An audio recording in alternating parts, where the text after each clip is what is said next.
Hello, my loves, and welcome back for another episode of Leadership That Liberates. If you missed last week's episode, I did share that I'm going to be taking a little break for the month of August. So this is the last episode for a little while. And I had some idea about what I wanted to talk about, and I knew I also had some intuitive sense that that would change, which it did. And I think, once again, I'm just very much feeling the weight and the grief of this collective moment. And I want to talk about hope. I kind of want to talk about this paradox of accepting the reality of deep disconnection from humanity and the reality of atrocity and genocide. And how do we hold that reality with hope, with some kind of belief in the possibility of change, of a different kind of future? And what's our role to play in that? And why are we here? How do we show up in this moment, not only in service to the moment, but in service to a longer term vision? And I was again on a call this week with a group of people that I'm collaborating with, one of whom is Palestinian. And honestly, it's just heartbreaking, earth shattering to witness what we are witnessing and to feel so helpless and powerless to do anything to change it, to stop it. And I was just, witnessing this Palestinian friend of mine grieving the extermination of her people. And yeah, and I was just overcome with the weight of that. And how must it feel to be Palestinian in the world right now? Like to have your trauma and your torture and your death and your destruction be broadcast to the world, be televised, be on the screens of people everywhere, and somehow you are still invisible. And just the injustice of that and the lack of humanity that we are seeing on display. And I was thinking about something that happened a few months ago, maybe longer, where I had seen some of my friends from Greece sharing a social media post that was originally created to bring attention to Gaza. And the post had been edited to center Greek history. And my initial reaction or response to that was anger, was rage, was a lot of judgment. Like, how could we possibly center ourselves in this moment? How could we possibly center our own experience and our own pain amidst what Palestinians are experiencing? And then I asked myself, if I want to live and lead from love, what would shift within me if I were to orient to this from compassion, if I were to try to see it from a different perspective? And then I just thought about where that comes from. That I don't think it was intended to dismiss Palestinian pain. I think it came from a pain of invisibility and erasure. And in many ways, I think it was an offering of solidarity. Like the more that I thought about it, the more just heartbroken I was for my people and the pain that they have experienced and this trauma that carries on for generations. That part of our history is unknown, is invisible, has been erased in so many ways, unacknowledged, unaddressed. There aren't a lot of people that know the fullness of Greek history. They only know select parts, right? People know the glory of ancient Greece, the quote unquote birthplace of civilization. They know about democracy and philosophy and the arts and drama and theater. They don't know about our history of genocide. They don't know that Greece was subject to a quote unquote modernization project that was designed and intended to bring Greece into the fold of Europe so that Greek history could lay the foundations of European superiority, so that Europe could claim Greek history as European history.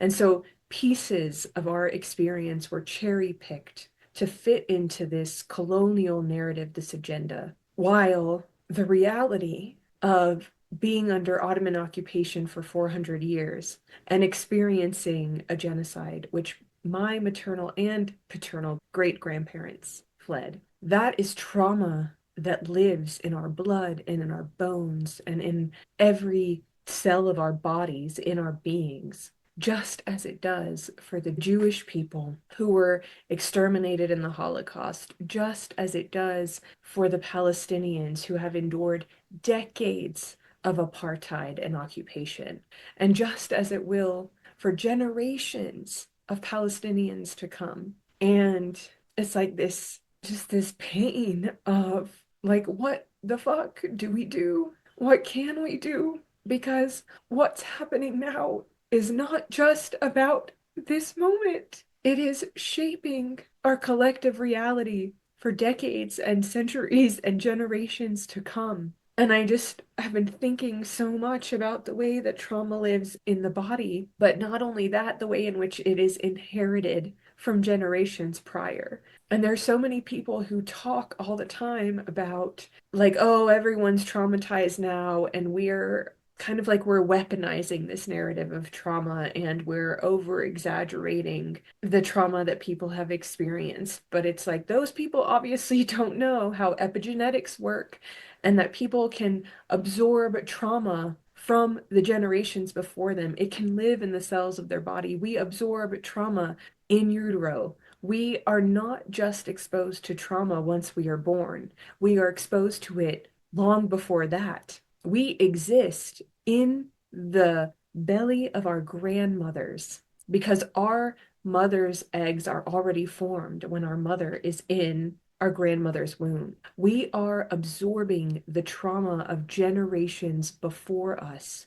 We are literally born into trauma bodies. We are born with trauma encoded into our cells. And then I just think, like, I mean, for one, that's why true change is a long game. It is not something that we just like snap our fingers and it happens. It is not something that can happen overnight. It is a long game because trauma endures in our bodies. And not just our own, we are carrying the trauma of generations. And I think also about the white bodies, the bodies that inflict trauma. They do so because they carry trauma. Those who inflict trauma do so from their trauma body. And Resmaa Menakem, he talks about the trauma of the white body, the trauma that is stored in the white body from centuries of brutality and war and violence that existed in Europe long before colonization even happened.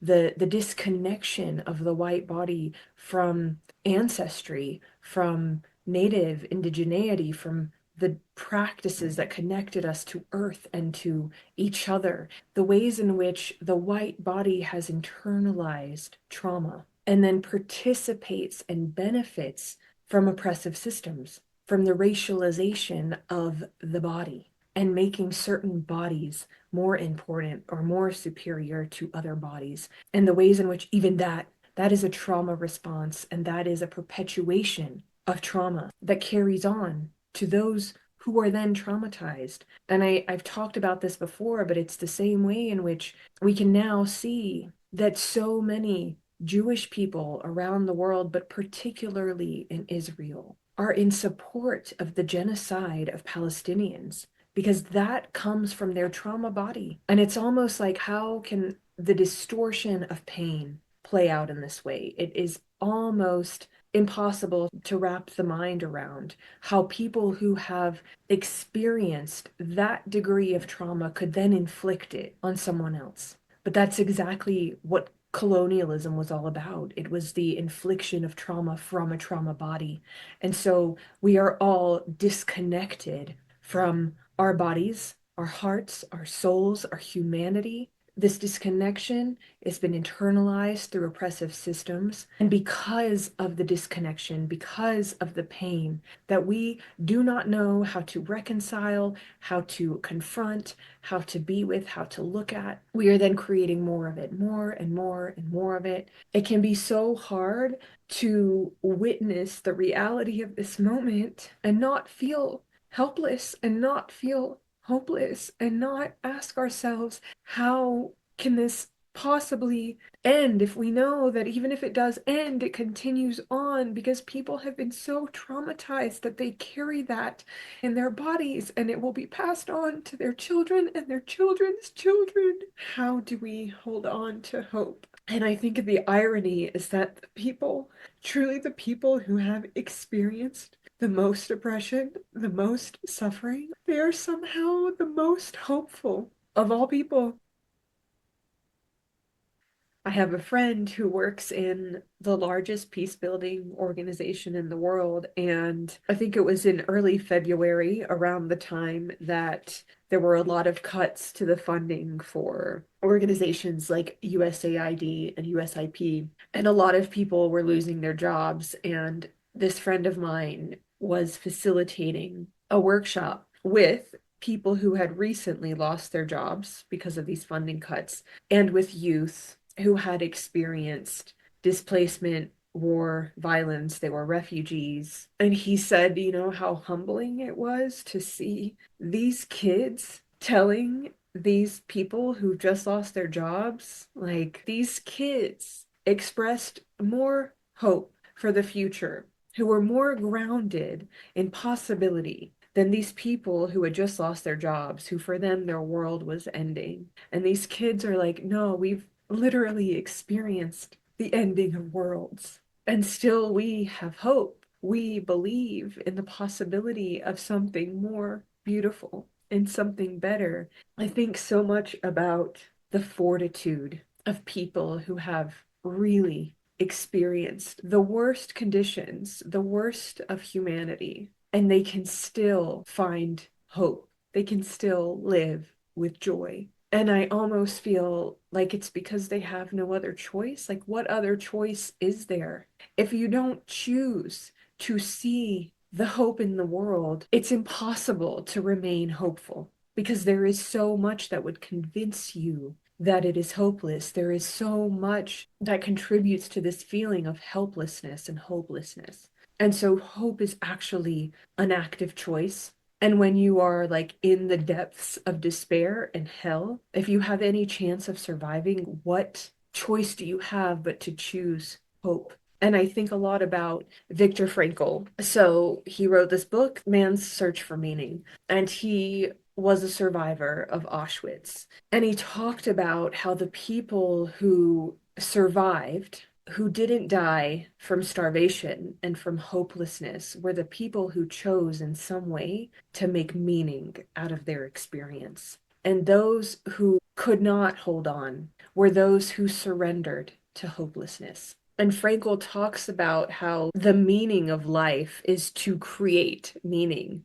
out of life. And he also coined this term that a lot of us use now, responsibility, the ability to respond to life, the ability to choose our perspective and to acknowledge that our circumstances do not create our reality, but rather our perspective of our circumstances is what creates the reality we live within. And so it's rarely about what we are actually experiencing, but the meaning that we make out of our experience.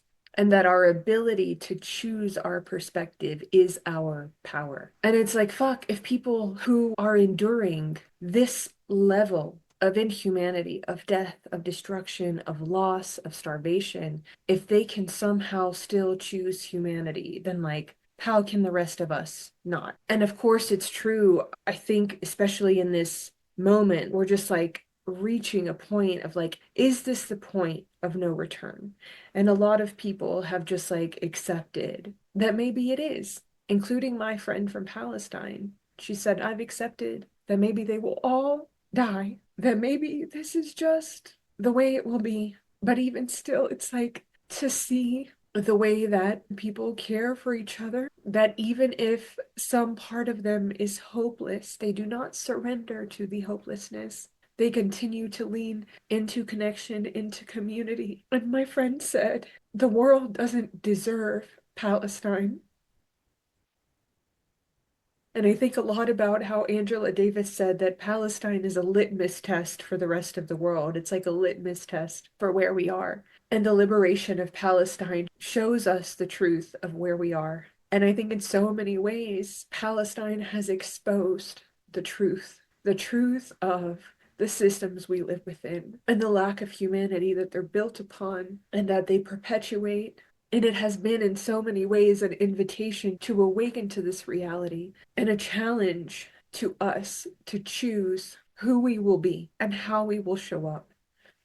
Last year, I attended a workshop facilitated by a woman named Andrea Renee Johnson. I'm going to reference a lot of different people in this episode. I will link a document to resources to the different things that I'm referencing. And so I attended this workshop. It was called Hope in Times of Despair. And Andrea talked about how despair is actually not the opposite of hope, that fatalism is the opposite of hope.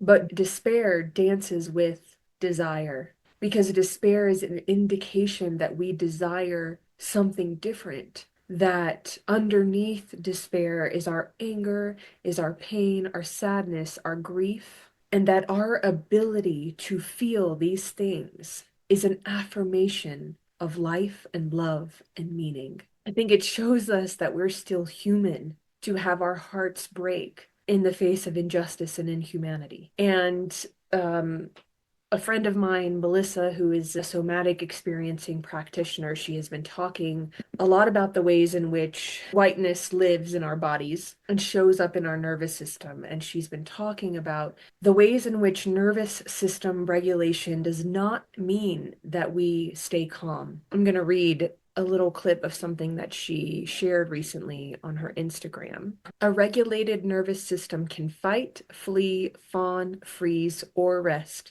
without getting stuck in any one state. A regulated nervous system is agile, coherent, flexible, and adaptable. Not having access to anger and rage is dangerous. Branding calm as superior is violent. Calm isn't the goal. Connection to the full range of our power is. And so it actually is a sign that we are alive, that we are awake, that we are connected when we feel these things. It does not mean that we are dysregulated. Regulation means that we can bring ourselves back to, what's the word? We can bring ourselves back to baseline. It does not mean that we have to be calm all the time. It does not mean that we stay in a state of disassociation, that we remain in a state of disconnection and freeze and numbness. Sometimes we go there because it helps us cope. Sometimes we go there because we don't have the capacity to be present. But if we get stuck in that place, then we cannot show up in the world. We cannot take action that's needed to create change. We cannot access the full range of our humanity and our emotion and our connection to ourselves and to each other. And another thing Andrea Renee Johnson said is that despair is an invitation into hope because it shows us where we desire change, where we desire a different kind of truth, of reality, of future possibility. And it is not the same as giving up. It is not the same as surrendering to the powers that be and to the systems of oppression that control and dominate our lived experience. We do have the power to create change, but it really takes us coming together in that. It takes us each playing our part, knowing what is our role in this moment. And I think part of hope is also acceptance. It is acceptance about reality. It is being willing to look at the truth for what it is. So another example of someone that I saw someone talking about recently was a man named James Stockdale, who survived 8 years as a prisoner of war because of his ability to hold two truths simultaneously. There was a part of him that knew that he would prevail in the end, and he was willing to confront the brutal facts of his current reality. So apparently, there is something called the Stockdale paradox, named after James Stockdale. And this thing that I had seen written was that The Stockdale paradox teaches us that survival and ultimately thriving requires both unflinching honesty about our current reality and unshakable faith in our eventual triumph. And this is why I can't understand why so many people, especially within the spiritual community, orient toward like this bypassing. There's this idea that to focus on the pain of the world and to put our energy and our attention into suffering is low vibration, and therefore we are creating more of the same. There is a way by which we can be with the truth of reality, that we can accept the world for what it is and be honest about that reality and be willing to look at it and not put energy and attention into it. It doesn't mean that we're creating more of the same, but the only way that we can really create something different is to be honest with ourselves about what is. And then we put our energy and our time and our effort into life affirming action, right? Like the reason that we have shadow, and shadow is what's creating all of this, right? It is the shadow, the parts of ourselves that we will not look at, that we cannot see, that are too painful to confront. The shadow literally exists because of bypassing. That which we do not look at only grows in the darkness. It doesn't go away. It is still there, and it becomes bigger through our avoidance of it. It takes over in our unwillingness to look at it. Bypassing is not the answer. It is the cause, the reason for so much of the suffering in the world. So part of what we actually have to do to create a different kind of reality is be honest about the reality that exists before us now. Turning away from it doesn't make it go away. Because you pretend a thing doesn't exist doesn't mean it doesn't exist. It is possible to be with and acknowledge the pain and suffering in the world without feeding into it and creating more of it. It is by allowing our hearts to break because of suffering that our despair is channeled into our desire to create something different, into the choice to create life affirming action and change. We nurture hope through life affirming action. And to really do that, we have to be honest about death and destruction and grief and loss and pain. One of my colleagues, Shannon Eastman, she talks about something called nervous system intelligence. And I saw recently that she shared on LinkedIn a post talking about the three stages of consciousness, the first three stages of consciousness. And she says the first is that life happens to me. It's very much this victim consciousness. The second state is life happens for me. This is where we are meaning making, where we are creating meaning out of our lived experience. The third stage is life happens through me. This is where we are co-creating possibility, where we are doing something to create change, where life affirming action nurtures hope. I also shared recently on LinkedIn what I shared at the beginning of this episode around how I was thinking about the trauma of my people and how it lives on, and the ways in which trauma is passed on from body to body, generation to generation. And someone commented on that post, and I'm going to read her comment. And she said, I believe there are many of us who are being invited and called to go beneath the anger and debate into the collective inherited ache that lives in all of us. We are in a time when we are being asked to become radically honest about the systems we've inherited, the narratives we've internalized, and the ways we've been conditioned to see pain as hierarchical rather than intertwined and connected. We are all responsible to create a different world. And exactly what she's talking about, this inherited ache, these internalized narratives, this conditioning, the systems we've inherited, that's why I created this podcast. That's why I talk about the things that I do, because I'm not willing to bypass the truth, the reality of the ways in which these systems live within us and perpetuate through us.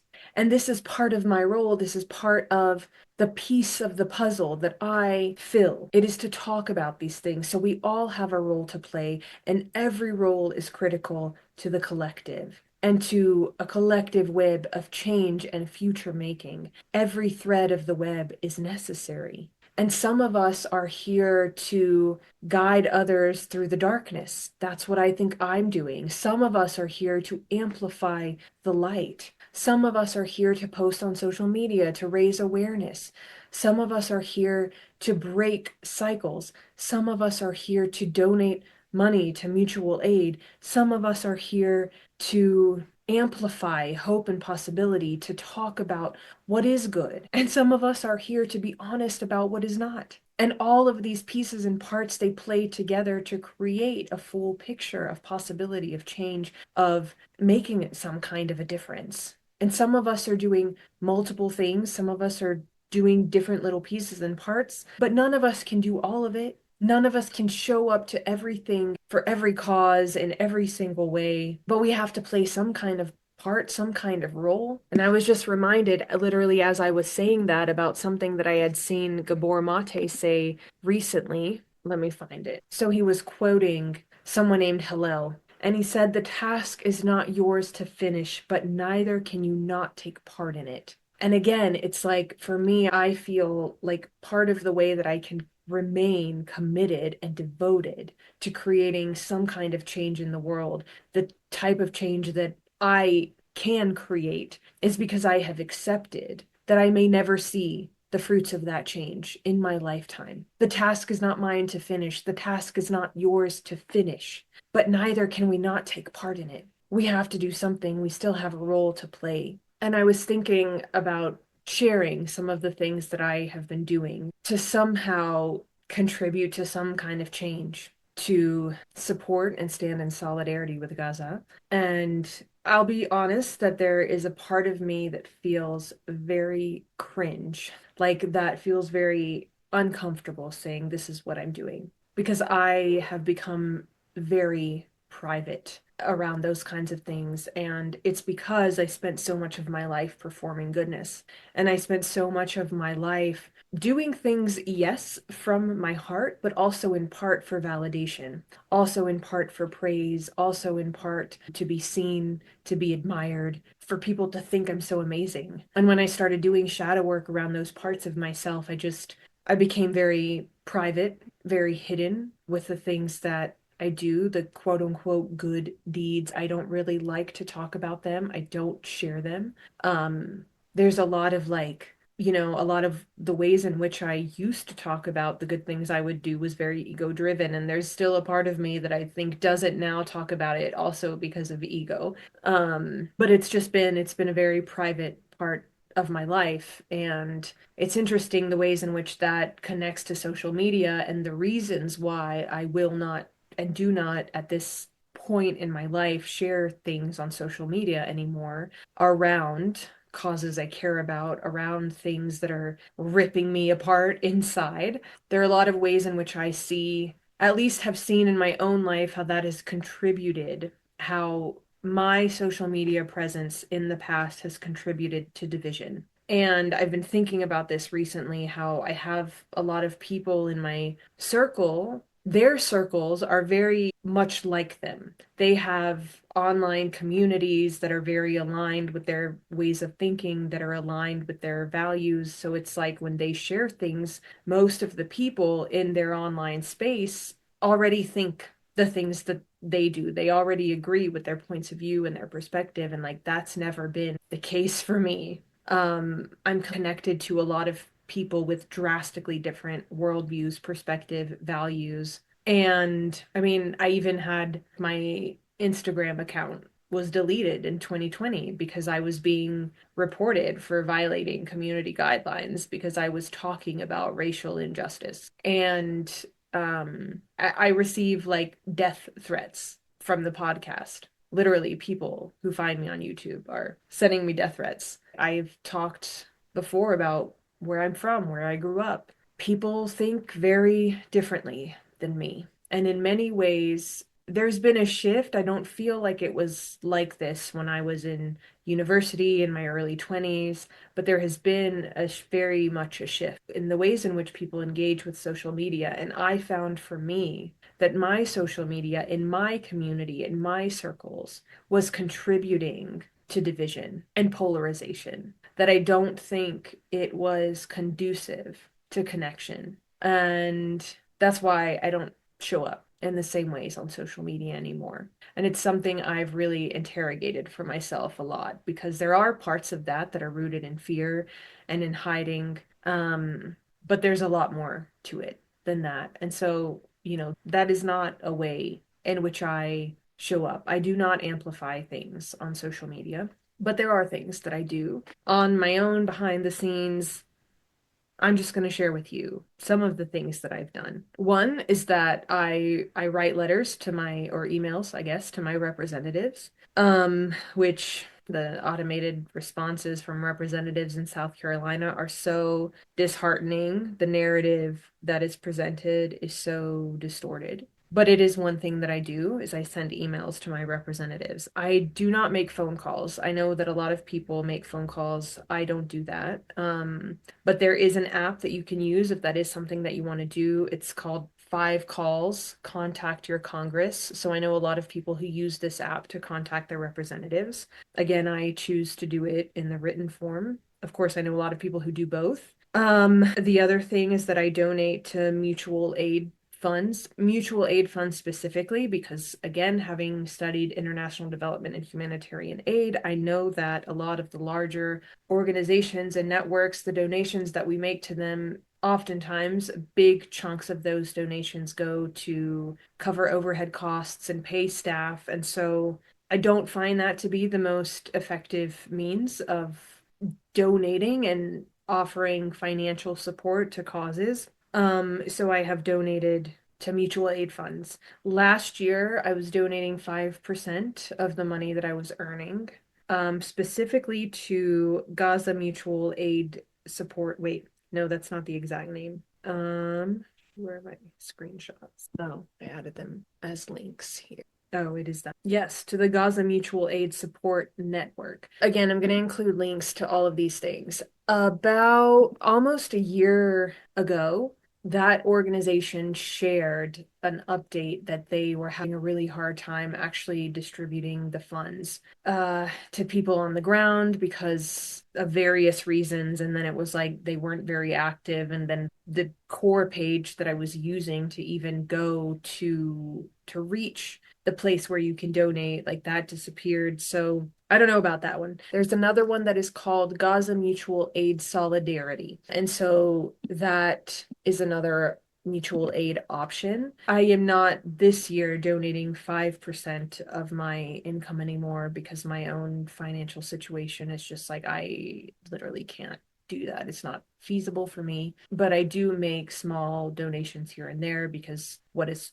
$5 really in the grand scheme of things. Another thing is that I did not pay my taxes. And I submitted a statement basically about why I would not pay my taxes. That's a more risky option because it does have potential consequences. Obviously, I've already received a couple of letters in the mail about not having paid them. I've already been charged penalties and interest fees.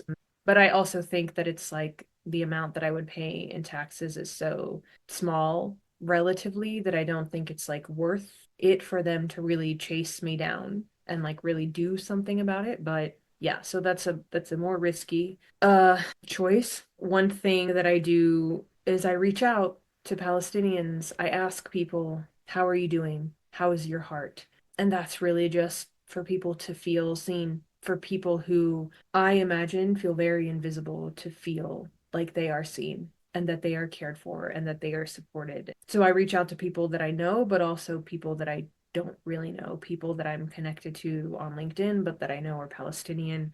And then this podcast. Honestly, that is a way that I am contributing as well because this is part of the long-term vision, the long game, right? Because again, this is not just about now. This is not just about this moment. This is about breaking cycles. This is about creating long-term change, and the choices that we make today and tomorrow and the day after tomorrow, the choices that we make in our own lives, in our own relationships. So my intention with the podcast is, again, to bring awareness to the ways that we have internalized these systems, these cycles, and how do we break them through making different choices. So what are you doing? Like, what is your part to play? What is your role in the short term, in the long term? What is the vision that you have devoted yourself to, that you will show up for day after day to pour life affirming action into hope? And what small things can you do right now to contribute in some way to try to create some kind of change? And if you don't know what role you have to play, what your part is, reach out to me, because I love helping people figure that out. I'm happy to talk to you about that, about how you can meet this moment right now, but also how you can contribute to the long-term change that we all have to make some sort of steps toward. Like I said, I am taking a step back from the podcast just for a few weeks, just to take a little bit of a break, to put my time and energy into some other things that are also very important to my short-term and long-term vision. So I shared before that I'm going to link to a document with resources. I'm going to link to different places that you can donate, different ways that you can show up in this moment and take whatever action feels good and right and true for you and manageable for you, aligned for you. And I'm also going to link to a form where I would love to hear from you specifically around the podcast, because I do want to know what's effective, what's really resonating with you, what's landing for people, what do you want to hear more about, what questions do you have, is this useful for you, how could it be more useful for you? I would love your help in shaping the future of the podcast, and also just really for myself, like understanding how it has served you up until this point, because honestly sometimes it feels like I'm just like speaking into the void, and then there's these elements of like, the response isn't always nice to receive, because I know that I'm talking about things that really activate people, trigger people, that are very confronting. There are things that people just don't want to hear. There are things that are very incongruent with people's worldview, their perspective, their reality. It's also just helpful for me to build my courage and my capacity to continue on, to hear from you if it is helpful, if it is useful, if it is landing, resonating, creating some kind of change in you and your own life and the ways that you see yourself and other people in the world around you. So I would love to hear from you in that form as well. And I will be back with another episode on September 3rd. And